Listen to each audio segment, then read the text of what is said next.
अगर आप किसी कंपनी के स्टॉक में लंबे समय के लिए निवेश करके अच्छा रिटर्न लेना चाहते हैं तो मैं आपको दावे के साथ कह सकता हूं कि ये वीडियो आपके लिए बहुत ज़्यादा हेल्पफुल साबित होगा, क्योंकि आज हम लोग इस वीडियो में बात करने वाले हैं कंपनी के नस के बारे में, जिसको समझना बहुत ज़रूरी है, क्योंकि सभी बड़े बड़े इन्वेस्टर इसे समझे बिना निवेश नहीं करते हैं।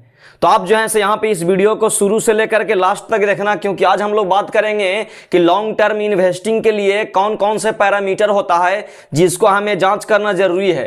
क्योंकि ट्रेडिंग में जो है से एक अलग पैरामीटर होता है और इन्वेस्टिंग में अलग पैरामीटर होता है। तो हम लोग यहाँ पे इन्वेस्टिंग को जो है से प्रेफर करेंगे कि इन्वेस्टिंग करने के लिए आपको कौन कौन से तरीका को जो है से यहाँ पे समझना होगा, कौन कौन सा पैरामीटर है जिसे हमें कंपनी का स्टॉक में निवेश करने से पहले चेक करना चाहिए। तो दोस्तों, stock market basic to advance master class का ये 6ठा एपिसोड है। अगर आपने 1 से लेकर के 5 एपिसोड को नहीं देखा है तो वीडियो के डिस्क्रिप्शन में आपको प्ले लिस्ट का लिंक मिल जाएगा, जाकर के आप 1 से लेकर के 5 एपिसोड को अवश्य देखें, क्योंकि आपको स्टॉक मार्केट का कुछ भी बेसिक समझ नहीं होगा तो भी जो है आपको ये वीडियो बहुत ज्यादा हेल्पफुल रहेगा। जब हम लोग स्टॉक मार्केट के जर्नी को शुरू करते हैं तो किसी भी कंपनी के स्टॉक में निवेश करने से पहले यहाँ पे 2 तरीके का पैरामीटर होता है, जिसको पहला को बोलते हैं टेक्निकल एनालिसिस और दूसरा होता है फंडामेंटल एनालिसिस। टेक्निकल एनालिसिस का मतलब होता है कि आप जो है से एक प्राइस को देख करके, प्राइस को मूवमेंट को देख करके आप उसमें ट्रेडिंग करते हैं, तो उसको बोलते हैं टेक्निकल एनालिसिस। यानी टेक्निकल एनालिसिस का यहाँ पे ज्यादा इंपैक्ट जो है से ट्रेडिंग में होता है और इन्वेस्टिंग में होता है फंडामेंटल एनालिसिस।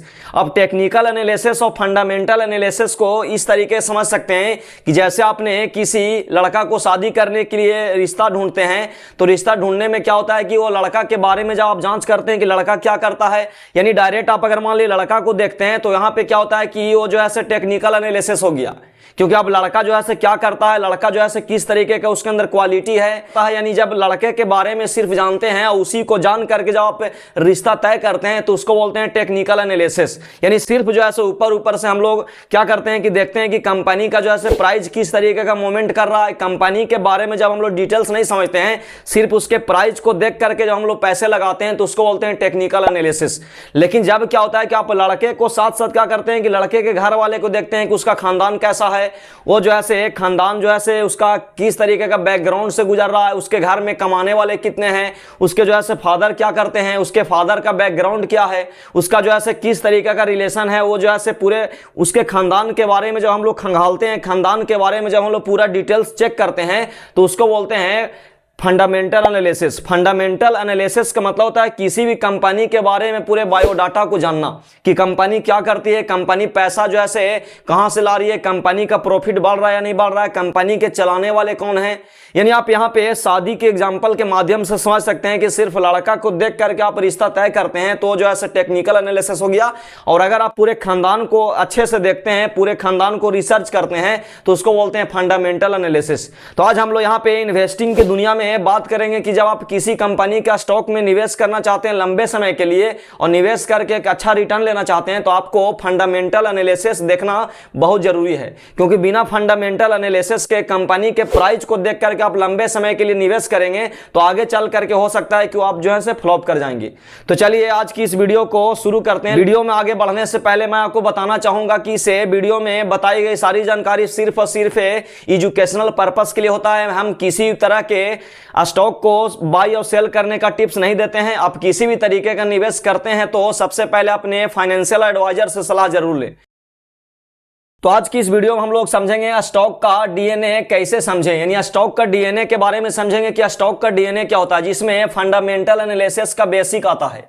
आज हम लोग फंडामेंटल एनालिसिस का बेसिक के बारे में समझेंगे कि जब आप किसी कंपनी का स्टॉक में निवेश करने जा रहे हैं तो आप जो है कौन कौन से चीजों को चेक करें ताकि आपका जो है लंबे समय में क्या स्टेबल रिटर्न देखने को मिले।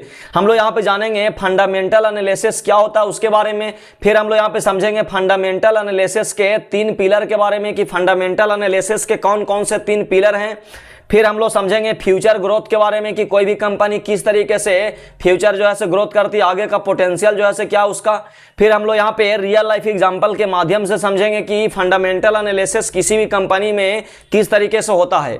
आगे हम लोग समझेंगे कि फंडामेंटल चेकलिस्ट प्रैक्टिकल टूल्स, यानी फंडामेंटल एनालिसिस करने के लिए कौन कौन सा चेकलिस्ट होता है जिसको यहाँ पे चेक करना बहुत जरूरी है। फिर मैं आपको लास्ट में कंक्लूजन दूंगा, इन्वेस्ट बिफोर यू इन्वेस्ट, यानी मैं लास्ट में आपको बताऊंगा कि आप इन्वेस्ट करने से पहले किस तरीके का जो है आपको यहाँ पे नॉलेज को जो है बिल्ड करना होगा। तो हम लोग सबसे पहले समझते हैं कि फंडामेंटल एनालिसिस क्या होता है। तो फंडामेंटल एनालिसिस को आप इस तरीके से समझ सकते हैं कि हर स्टॉक के अंदर एक कहानी होती है और उस कहानी को समझने का तरीका है फंडामेंटल एनालिसिस। क्या होता है कि जब हम किसी कंपनी का स्टॉक में निवेश करते हैं तो आप जो है डायरेक्ट निवेश नहीं करें, क्योंकि उस स्टॉक के पीछे एक बहुत बड़ी कहानी होता है। उस कहानी को समझना ही फंडामेंटल एनालिसिस कहलाता है। जैसे अगर मान लीजिए कि देखा जाए तो यानी कंपनी के बिजनेस जो है क्या है, कंपनी का जो है पैसा जो है कहां से ला रही है, और फ्यूचर ग्रोथ का समझने का प्रोसेस ही फंडामेंटल एनालिसिस होता है।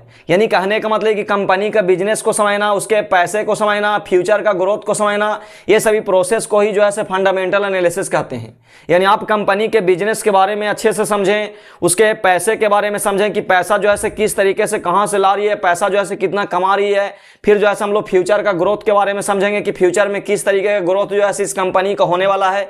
इन सभी चीजों को जब आप डिटेल्स में समझते हैं तो यही समझने की प्रक्रिया को ही फंडामेंटल एनालिसिस कहते हैं। फंडामेंटल एनालिसिस के 3 पिलर होते हैं। 3 पिलर को समझना बहुत जरूरी होता है, क्योंकि आप जब किसी कंपनी के स्टॉक में निवेश करते हैं तो उसका यहाँ पे 3 पिलर है। तीनों पिलर को जो है अच्छे से समझे ताकि आपको पता चल सके कि जिस कंपनी में हमने निवेश करने के लिए सोचा उस कंपनी जो है किस तरीके का परफॉर्मेंस करने वाली है, क्या वो तगड़ा कंपनी है या नहीं है। तो सबसे पहला होता है बिजनेस एनालिसिस। कंपनी क्या करती है उसके बारे में जो है हमको समझना होगा। कंपनी का जो है प्रोडक्ट के बारे में समझेंगे कि जिस कंपनी में हमने निवेश करना शुरू किया है या निवेश करने के लिए सोच रहे हैं उसमें जो है उस कंपनी जो है प्रोडक्ट क्या बनाती है, उस प्रोडक्ट का जो है मार्केट में कितना डिमांड है। उसका जो है ब्रांड के बारे में समझेंगे कि उस कंपनी का जो है क्या ब्रांड है, क्योंकि आप अगर मान लीजिए किसी कंपनी में निवेश करना चाहते हैं तो आप जो है देखेंगे कि उस कंपनी जो है क्या प्रोडक्ट बनाती है। अब जब प्रोडक्ट बनाती है तो यहाँ पे चेक करेंगे कि उस प्रोडक्ट का जो है क्या डिमांड है मार्केट में, और उसी तरीके का कंपनी अगर मान ली कि प्रोडक्ट बना रही है तो उसका जो है क्या वैल्यू है, और हम जो है जिस कंपनी पे रिसर्च कर रहे हैं उसका क्या ब्रांड है। तो आप जो है यहाँ पे ब्रांड वैल्यू को चेक कर सकते हैं। जैसे एग्जांपल की अगर बात किया जाए तो एशियन पेंट की अगर बात किया जाए तो आप पेंट वाले इंडस्ट्री में चलेंगे तो यहाँ पे एशियन पेंट जो है क्या होता है कि सबसे हाई लेवल का जो है परफॉर्मेंस करने वाली कंपनी में से जानी जाती है। तो आप जैसे इसी तरीका का चेक करें कि जिस कंपनी का स्टॉक में निवेश करने के लिए आप जा रहे हैं उसका प्रोडक्ट को चेक करें कि वो जो है प्रोडक्ट किस तरीके का बनाती है, और उसी तरीके का और भी कंपनी जो प्रोडक्ट बना रही है उस सब की तुलना में जो है इस कंपनी का ब्रांड जो है क्या है। कंपटीशन को भी जो है समझना होगा कि इस कंपनी का कॉम्पिटिटर जो है किस तरीके का प्रोडक्ट बना रहे हैं, उसका जो है कंपटीशन किस तरीके का जो है यहाँ पे होने वाला है। अब यहाँ पे फंडामेंटल एनालिसिस के 3 पिलर में दूसरा जो पिलर है उसका नाम है फाइनेंशियल एनालिसिस। इसमें जो है हम लोग चेक करते हैं कि पैसा कहां से आ रहा है, यानी कंपनी के पास पैसा जो आ रहा है वो जो है किस काम से आ रहा है, यानी कहां से आ रहा है। इसमें हम लोग चेक करेंगे प्रॉफिट के बारे में कि कंपनी जो है प्रॉफिट कर रही है या नहीं, कंपनी के पास जो है डेब्ट कितना है, डेब्ट का मतलब कर्ज कितना है। फिर हम लोग चेक करेंगे सेल्स ग्रोथ के बारे में कि कंपनी जो है हर साल सेल्स में ग्रोथ कर रही है या नहीं। फिर हम लोग चेक करेंगे ईपीएस के बारे में, ईपीएस का मतलब अर्निंग पर शेयर। फिर हम लोग आगे चेक करेंगे P ratio, price to earning ratio के बारे में। ये सब जो है फाइनेंशियल इंडिकेटर्स होते हैं जिसको समझना बहुत जरूरी होता है किसी भी कंपनी के स्टॉक में लॉन्ग टर्म निवेश करने से पहले। सबसे पहले हम लोग चेक करेंगे प्रॉफिट जो है बढ़ रहा है या गिर रहा है। किसी भी कंपनी को अगर मान लिया स्ट्रांग होने का सबसे बड़ा इंडिकेटर क्या होता है कि उसके प्रॉफिट जो है बढ़ रहा है या नहीं। अगर कोई कंपनी लगातार अपने प्रॉफिट को बढ़ा रही है तो इसका मतलब है कि वो कंपनी जो है एक स्ट्रांग है, इसमें जो है पैसा लगाना सेफ हो सकता है। फिर हम लोग चेक करेंगे कि डेब्ट ज्यादा तो नहीं है, यानी कंपनी के पास जो है बैंक से लिया गया लोन यानी बैंक से लिया गया कर्ज कहीं ज्यादा तो नहीं है। ऐसा तो नहीं है कि कंपनी के पास जितना खुद का एसेट्स है उससे ज्यादा जो है इसके पास कर्ज है। अगर इस तरीके का कंपनी रहेगा तो यहाँ पे जो है हो सकता है कि आगे चल करके डाउनफॉल का शिकार हो जाए। तो सबसे पहले आपको चेक करना होगा कि कंपनी का प्रॉफिट तो बढ़ रहा है, लेकिन प्रॉफिट बढ़ने के साथ साथ ये भी चेक करेंगे कि कंपनी के पास कितना कर्जा है। अगर कर्जा कम है यानी इसके एसेट्स से अगर मान ली कर्जा कम है तो यहाँ पे जो है पावरफुल होने का निशानी है। फिर हम लोग चेक करेंगे सेल्स जो है हर साल ग्रो कर रही है नहीं। अब जब अगर प्रॉफिट अगर मान लीजिए बढ़ेगा तो प्रॉफिट बढ़ने के साथ साथ क्या होना चाहिए कि सेल्स भी जो है ग्रोथ होना चाहिए। अगर मान लिया जाए कि पिछले साल अगर मान लीजिए कि 100 अगर मान लीजिए कि प्रोडक्ट बेचिए तो इस बार जो है 120 होना चाहिए, 105 होना चाहिए, 110 होना चाहिए। यानी पिछले साल की अपेक्षा जो है हर साल इसका सेल्स में जो है ग्रो होना चाहिए। तब हमको पता चलता है कि ये कंपनी जो है आगे चल करके प्रॉफिटेबल और आगे जो है ग्रोथ होने का चांस है। इसमें हम लोग चेक करेंगे ईपीएस के बारे में, अर्निंग पर शेयर, यानी अर्निंग पर शेयर का ट्रेंड कैसा है। जैसे मान लीजिए कोई कंपनी का अगर मान लिया जाए कि शेयर का प्राइस है 100 रुपया और एक शेयर से अगर मान लीजिए कि एक साल में वो कंपनी 10 रुपये का कमाई करती है, तो इसका मतलब है कि अर्निंग पर शेयर कितना हो गया 10 रुपया।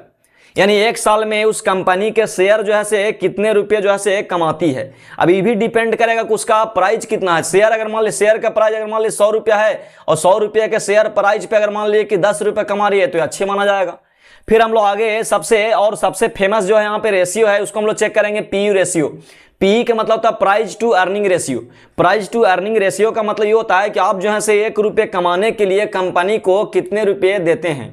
यानी आपको 1 रुपये पैसा बनाने के लिए आपको कितना रुपए इस कंपनी के स्टॉक में लगाना पड़ता है। जैसे अगर मान लीजिए कि यहाँ पे एग्जांपल की अगर बात किया जाए तो अगर मान लिया जाए कि 100 रुपये का एक शेयर है और एक साल में अगर मान लीजिए कि 10 रुपये कमा रहा है, तब हम लोग यहाँ पे देखेंगे कि यहाँ पे 10 से अगर मान लिया आप डिवाइड दीजिएगा, यानी 100 में अगर मान लीजिए कि यहाँ पे 10 से डिवाइड दीजिएगा तो यहाँ पे 10 बार में जो है डिवाइड होगा। अब यहाँ पे कहने का मतलब है कि आपको 10 रुपये लगा करके जो है आप 1 रुपया कमा रहे हैं। अगर 10 रुपये लगा करके मान लीजिए 1 रुपया कमा रहे हैं तो ये भी जो है एक अच्छा माना जाएगा। यानी आप जो है 1 रुपये कमाने के लिए उस कंपनी में कितने रुपये लगाते हैं, इसी को बोलते हैं प्राइस टू अर्निंग रेशियो। यानी आप जो है कितने प्राइस जो है पे करते हैं 1 रुपये अर्निंग करने के लिए। अब हम लोग यहाँ पे फंडामेंटल एनालिसिस के 3 पिलर में तीसरा जो पिलर है उसको हम लोग बोलते हैं मैनेजमेंट और फ्यूचर ग्रोथ। यानी मैनेजमेंट के बारे में हम लोग चेक करेंगे और फ्यूचर में जो है किस तरीके का ग्रोथ इस कंपनी में होने वाला है उसके बारे में भी चेक करेंगे। अगर मान लीजिए गुड मैनेजमेंट है तो लॉन्ग टर्म में जो है क्या होगा, ग्रोथ करेगा। अगर मान लीजिए किसी कंपनी अगर मान लीजिए कोई कंपनी का अगर मैनेजमेंट अगर मान लीजिए कि गुड है यानी अच्छा है, उसका इंटेंस अगर अच्छा है तो कंपनी जो है आगे चल करके जो है ग्रोथ करने का चांस है। भले वो कंपनी जो है अभी डाउनफॉल हो या भले ये कंपनी जो है अभी कुछ लो में चल रहा होगा, लेकिन अगर मैनेजमेंट अगर अच्छा रहेगा, मैनेजमेंट अगर मान लीजिए पावरफुल होगा, विजनरी होगा, तो जो है लॉन्ग टर्म में उस कंपनी जो है ग्रोथ करेगा। प्रमोटर होल्डिंग यानी कंपनी चलाने वाले लोग जो है अपने पैसे को कहीं निकाल तो नहीं रहे हैं, क्योंकि अगर प्रमोटर अपने पैसे को निकालेंगे इसका मतलब है कि कंपनी में जैसे आगे आने वाले समय में खतरा होने का चांस है। तो प्रमोटर होल्डिंग स्टेबल है या गिर रहा है, यानी कंपनी के चलाने वाले जो भी सीईओ हैं, डायरेक्टर हैं, यानी मैनेजमेंट है, वो जो है अपने पैसे को निकाल तो नहीं रहे हैं। क्योंकि जब वो अपने पैसे को निकालेंगे तो इसका मतलब है कि वो जो है यहाँ पे जोखिम भरा हो सकता है। क्योंकि जब मैनेजमेंट का खुद का पैसा अगर अच्छे अमाउंट में यहाँ पे लगा हुआ रहता है तो जो है चाह करके भी जो है कंपनी को जो है नीचे ले जाने में उनका भूमिका नहीं होती है। वो जो है पूरे कोशिश करेंगे कि कंपनी को जो है प्रॉफिटेबिलिटी की ओर बढ़ाएं। लेकिन कंपनी में अगर मान ली प्रमोटर की होल्डिंग अगर मान ली कि निकल रहा है, यानी प्रमोटर लोग जो है अपने प्राइस अपने शेयर को बेच रहे हैं या अपने जो है यहाँ पे होल्डिंग को अगर मान ली कि बेच रहे हैं, तो इसका मतलब है कि आगे जो है कंपनी का डाउनफॉल होने का चांस है। यानी आगे जो है हो सकता है कि डाउनफॉल हो, इसकी खतरा है। तो आप जो है ये सब चीजों को चेक करें। कंपनी पे लीगल जो है केस तो नहीं है, यानी कंपनी पे किसी भी तरीके का अगर लीगल केस है तो यहां भी जो है आपको खतरा होने का चांस है, ये भी जो है आपको चेक करना होगा। सीईओ और मैनेजमेंट का बैकग्राउंड जो है कैसा है, यानी सीईओ और मैनेजमेंट का बैकग्राउंड को भी चेक करेंगे कि सीईओ और मैनेजमेंट के पास जो है किसी भी तरीके का केस तो नहीं है, किसी भी तरीके का जो है फ्रॉड का इल्जाम तो नहीं लगा हुआ है। अब हम लोग यहाँ पे चेक करेंगे फ्यूचर ग्रोथ और आगे का पोटेंशियल। यानी कहने का मतलब कि जिस कंपनी के स्टॉक को आप रिसर्च कर रहे हैं उसको चेक करें कि फ्यूचर में जो है किस तरीके का ग्रोथ होने वाला है। फ्यूचर ग्रोथ का मतलब होता है कि आने वाले 5-10 साल में कंपनी कहां खड़ी होगी, कि जिस प्रोडक्ट को बना रहा है वो प्रोडक्ट जो है आने वाले समय में डिमांडेबल है या नहीं है। कहीं ऐसा तो नहीं कि वो प्रोडक्ट जो है आने वाला समय में फ्लॉप हो जाएगा। जैसे अगर मान लीजिए मोबाइल का एग्जांपल लिया जाए तो मोबाइल फोन क्या होता है कि पहले कीपैड वाला फोन आता था। जब कीपैड वाला फोन आता था, कीपैड बनाने वाली कंपनी अपने आप को एडॉप्ट नहीं किया एंड्रॉइड पे, तो जैसे फ्लॉप कर गई। तो ये भी चेक करना होगा कि आप जो है जिस कंपनी का स्टॉक में निवेश करने वाले हैं उसका जो है फ्यूचर में किस तरीके का ग्रोथ होने वाला है। कहीं ऐसा तो नहीं कि जिस प्रोडक्ट को बना रही है अभी तो उसका डिमांड है, लेकिन आने वाले समय में हो सकता है कि उसके जगह पे कोई दूसरा प्रोडक्ट आकर के उसको रिप्लेस कर दे या उसका जो है डिमांड ही खत्म हो जाए। अगर डिमांड खत्म भी हो जाएगा तो यहाँ पे उसके इंटेंशन को देखेंगे कि उस कंपनी जो है आने वाले फ्यूचर के लिए जो है किस तरीके का प्लानिंग कर रही है। जब फ्यूचर प्लानिंग को करके अगर मान लीजिए 5 साल 10 साल आगे के अगर मान लीजिए कि लॉन्ग टर्म अगर विजन के साथ कंपनी काम कर रही है तो इसका मतलब है कि वो कंपनी जो है एक अच्छा जो है ग्रोथ होने वाला साबित हो सकता है।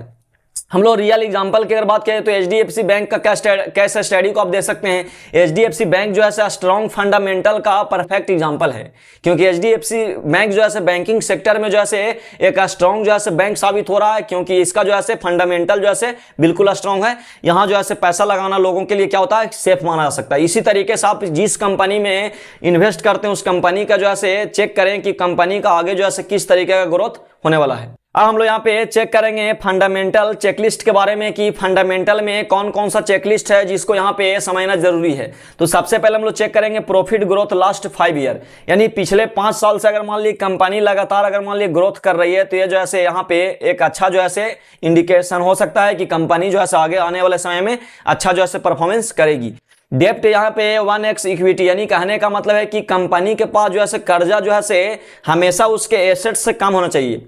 यानी कंपनी के पास जो है जितना एसेट्स है, यानी जितना पब्लिक के पास शेयर है वो अपना जो है होल्डिंग, यानी कंपनी के पास खुद का पैसा, खुद जो है प्रमोटर लगाए उसका पैसा, और कंपनी का जो शेयर है उसका, यानी इक्विटी। इक्विटी का मतलब होता है कि कंपनी के पास जो है टोटल शेयर कितना है जो पब्लिक लोगों के पास है, और कंपनी के पास जो है प्रमोटर लोगों का पैसा यहाँ पे कितना लगा हुआ है। तो प्रमोटर लोगों का लगा हुआ पैसा और कंपनी जो है पब्लिक को शेयर दी है, वो दोनों मिला करके जो बनता है उसको बोलते हैं यहाँ पे इक्विटी। इक्विटी का मतलब होता है इसका अपना पैसा। अपना पैसा में यहाँ पे प्रमोटर का खुद का पैसा लगा हुआ रहेगा, से होगा, और दूसरा जो है पब्लिक के पास जो है शेयर बेचती है वो। अगर मान ली दोनों मिला करके जितना अगर मान ली हो रहा है उससे अगर ज्यादा अगर मान ली डेप्ट है, यानी उससे ज्यादा अगर कर्जा है, तो समझ लिए कि कंपनी जो है आगे चल करके घाटे की सौदा करने वाली है।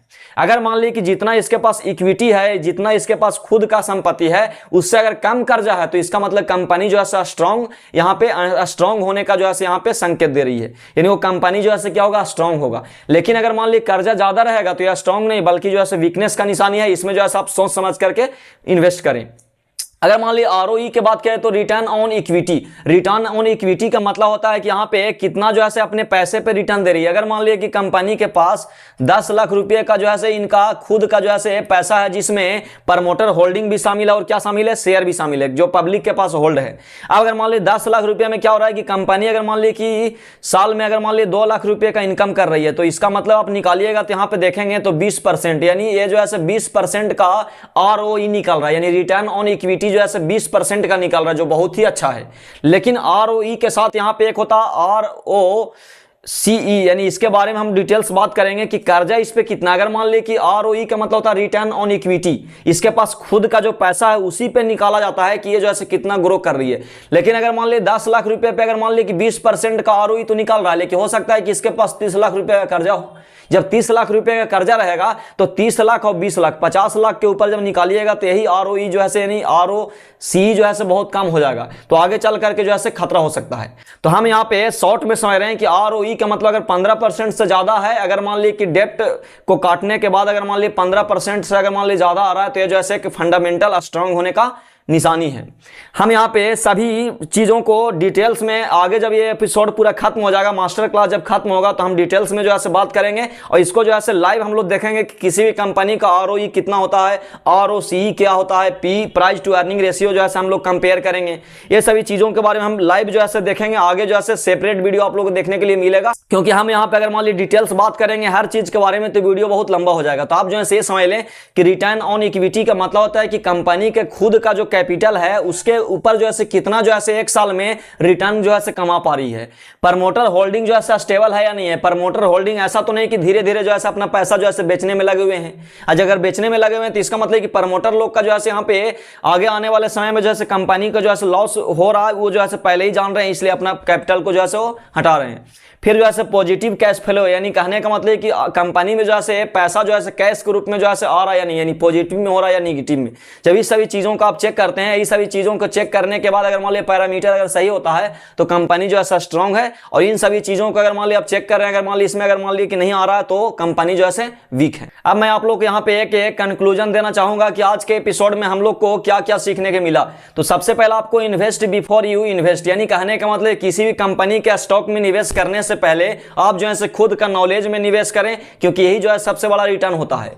तो आप अगर मान लीजिए कि खुद का मान लीजिए कि अगर नॉलेज को बढ़ाने में लगाते हैं तो यहाँ पे क्या होता है कि आप जो है अच्छा रिटर्न ले सकते हैं। लेकिन बहुत से लोग क्या करते हैं कि आंख बंद करके किसी भी कंपनी का स्टॉक में निवेश कर देते हैं, जिसके वजह से क्या होता है कि उनको आगे आने वाले लॉन्ग टर्म में जो है बहुत ज्यादा नुकसान का सामना करना पड़ता है। स्टॉक में पैसा लगाने से पहले जो है कंपनी का दिमाग लगाओ, यानी कंपनी में दिमाग लगाना आपको। यानी स्टॉक में पैसा तो लगा रहे हैं, लेकिन स्टॉक में पैसा लगाने से पहले आपको देखना होगा कि कंपनी जो है किस तरीके का है, किस तरीके का परफॉर्मेंस कर रहा है। जो हमने यहाँ पे पूरे एपिसोड में बात किया वो जो है आपको चेक करना होगा, क्योंकि जब आप चेक नहीं करते हैं डायरेक्ट पैसा लगाते हैं तो जो है बहुत बड़ा ट्रैप है, क्योंकि एक स्टॉक के पीछे जो है एक लंबी कहानी होता है। ये तो हमने शॉर्ट में बताया, लेकिन जब एक एक पॉइंट को हम लोग डिटेल्स में समझेंगे लाइव तो आपको पूरा जो है यहाँ पे क्लियर हो जाएगा। जब ये मास्टर क्लास खत्म होगा तो हम एक एक पॉइंट को जो है डिटेल्स में बात करेंगे, लाइव हम लोग देखेंगे कि कंपनी का जो है आरओई को कैसे चेक करेंगे, ये सभी जो है कहां से चेक होता है, इन सभी चीजों के बारे में भी हम लोग बात करेंगे। एपिसोड 7 में हम लोग देखेंगे टेक्निकल एनालिसिस के बारे में। जैसा कि हमने वीडियो के शुरुआत में बोला था कि जब आप शादी के लिए रिश्ता तय करते हैं तो लड़का का सिर्फ देखते हैं कैरेक्टर को, तो जैसे क्या होता है कि टेक्निकल एनालिसिस यानी सिर्फ प्राइस को देख करके पैसे लगाते हैं, उसके बारे में हम लोग डिटेल चेक करेंगे कि उसमें जो है कौन कौन सा पैरामीटर होता है। उसके बाद जो है हम लोग बेसिक जो है समझेंगे, चार्ट जो है मतलब देखेंगे, ट्रेंड और एंट्री एग्जिट सिग्नल के बारे में हम लोग यहाँ पे बात करेंगे। तो दोस्तों उम्मीद करता हूं कि इस एपिसोड में बताई गई जानकारी आपको हेल्पफुल लगा होगा। अगर जानकारी अच्छी लगी तो कृपया चैनल को सब्सक्राइब करें और वीडियो को लाइक करें और अपने दोस्तों के पास शेयर करें, ताकि उन्हें भी आसान भाषा में स्टॉक मार्केट समझ में आए। मिलते हैं नेक्स्ट एपिसोड के साथ, तब तक के लिए अपना ख्याल रखें। धन्यवाद।